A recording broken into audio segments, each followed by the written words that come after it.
was kind of the trifecta of campaign fails because he built too large an organization. And like you said, staffers sucking off the money. And he wasn't exciting enough. He didn't generate enough excitement. And he looked really bad in those debates. The second one, you said on my radio show, you forgot he was there. At one point, he was off after his little dust-up with Trump, and after Carly had her moment, he was off mic for at least a half hour. And that's not good when you're on a debate stage with 11 people. But let's just rewind back to the winter of this year. Scott Walker was everyone's darling. He was the guy that was polling high in the straw poll at CPAC. He was the guy that everyone was waiting for to get in. He was the guy that the Dems had created a super PAC specifically to combat.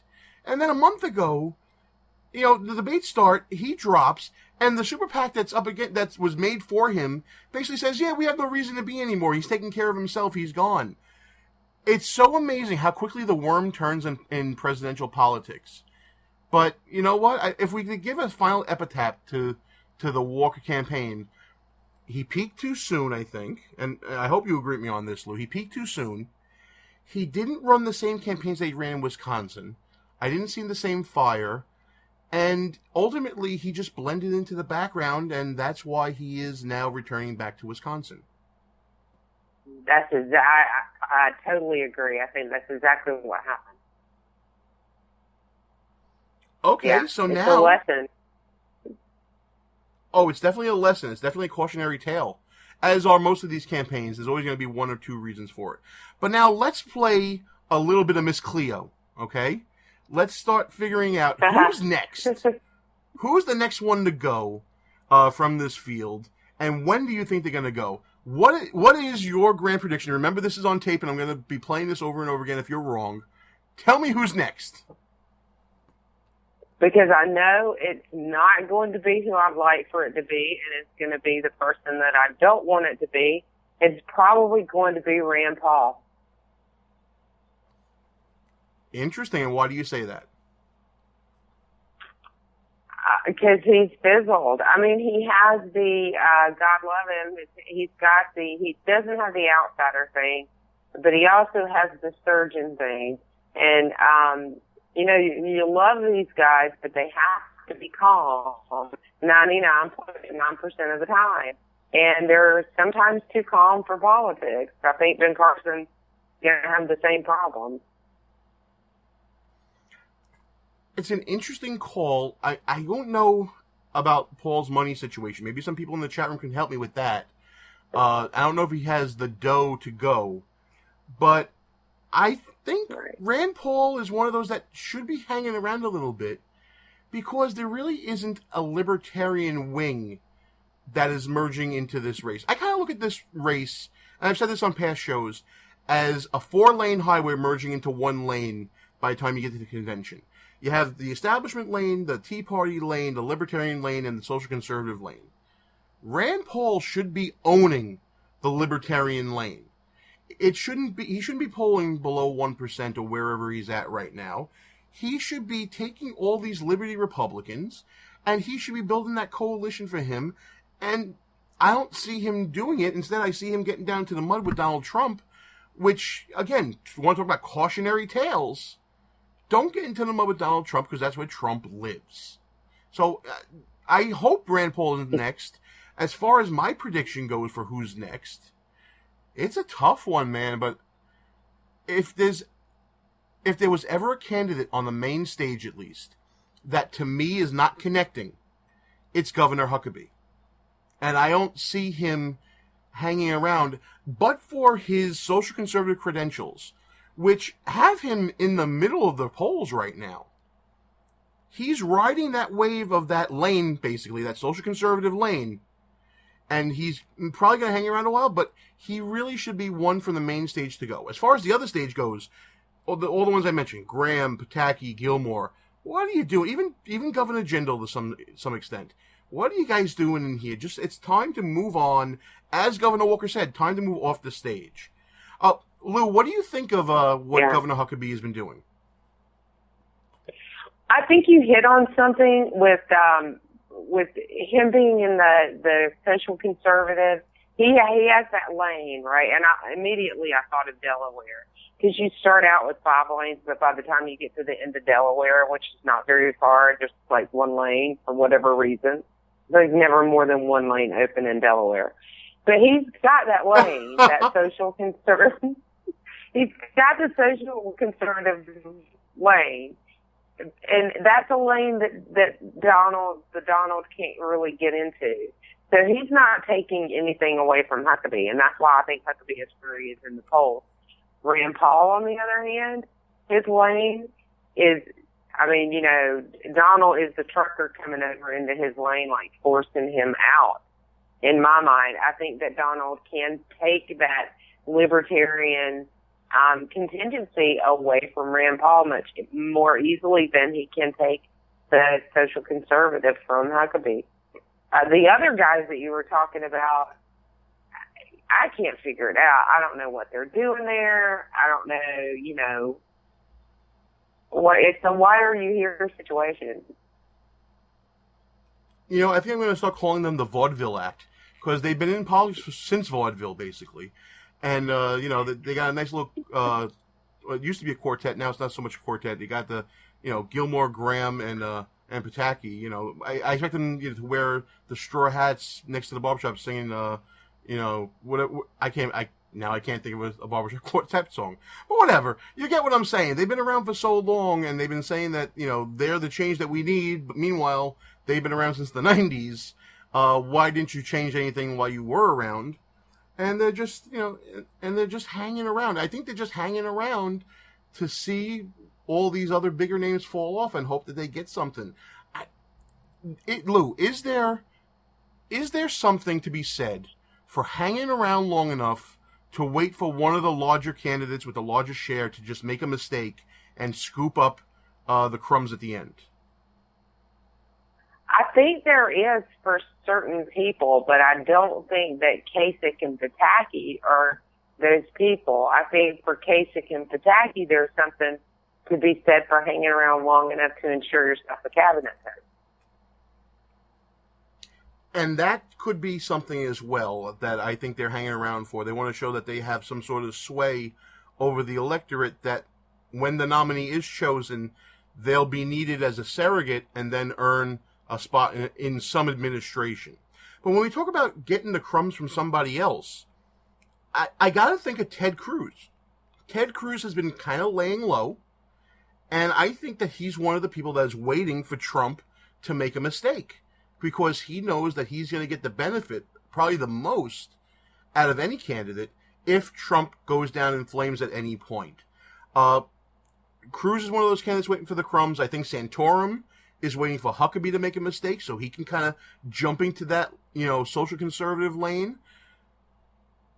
Are we seeing candidates that are just too much in the moment and not playing a long enough game to go forward in this really marathon, not sprint, of an election 2016 cycle? I think we are, and I think when you have this many candidates in the race that you're always going to see that. I think that dynamic is always going to be there when you have this many candidates, that one guy is going to look at another guy's bigger percentage and say, but when they can't raise the money and I can, I'm going to get that percentage from them. Or when they do something stupid and they're out of here, I'm going to get that percentage for them. So yeah, I think to that extent, a lot of them are playing a waiting game. I just wonder how long they have to wait before something big breaks in the race. I think Carly Fiorina had a big breakout moment. You know, let's talk about a little bit of the positive. Carly had a big breakout moment. I think that Carson, as I mentioned on your show, is having his own anti-Trump resurgence, and the fact that he's shown himself to kind of be the opposite of what Trump is, and he has people behind him on that. Who gets the next breakout moment now, Lou? We saw Carly, we see Carson. Who's going to be the next, as we like to call them, flavor of the month, that's going to have their moment? That's a really good question. I kind of think that we're going to see Carly break out again. to the extent that she's going to show she had something to prove this time, and I almost feel like next time she's going to show us her Reagan side, because I think that it's there. And you heard me say, I'm waiting for Reagan. That is what I want to see one of these candidates become. My gut tells me it's going to be her, but somebody's going to realize that that's what they need to do to win. I tend to agree, although I think if you're talking about a person with presidential gravitas, especially during the debates, that to me is Ted Cruz, but also Marco Rubio seems to be gaining a little bit of momentum as well. I wouldn't disagree with that, and there's some interesting things going on with Rubio too. You can almost always tell who is gaining momentum by who the Democrats are attacking. And then some people came, sometimes it's the Trump people attacking them, but there were some attacks that came out against Rubio today, and you just look at them and go, oh, okay, well, he must be picking up some steam. Yeah, you only get flack when you're over the target, right? So maybe Rubio is starting to up his visibility. I know that the poll in Florida has him ahead of Jeb now. And there's a name we haven't talked about yet, who's supposed to be the preeminent, who's supposed to be the candidate, who's supposed to be the man with the plan that the establishment loves, supposed to be the man that has the 50-state operation, the man with all the money. Jeb Bush seems to be in some sort of limbo right now. He wants to break out from being conservative, being conservative. He wants to break out from being looked at as an establishment, quote-unquote, rhino. I hear you laughing there, by the way. That was a heck of a slip-up by me. But he wants to be known as his own man, yet he's the Bush in the race. You know, he has that baggage with him. And that came out during the second debate, didn't it, Lou? It did. And I think the last time that we talked, we called it a three-peat. And nobody wants a three-peat. Because as you pointed out, our last two presidents were named Bush. Our last two Republican presidents were named Bush. Why would we want a third Republican president in a row named Bush? And I think that, you know, that's probably not the only thing that's hurting him. You know, it is the year of the outsider, and he certainly is not an outsider. And people are looking for energy and excitement, and he just doesn't have it. So again, another trifecta.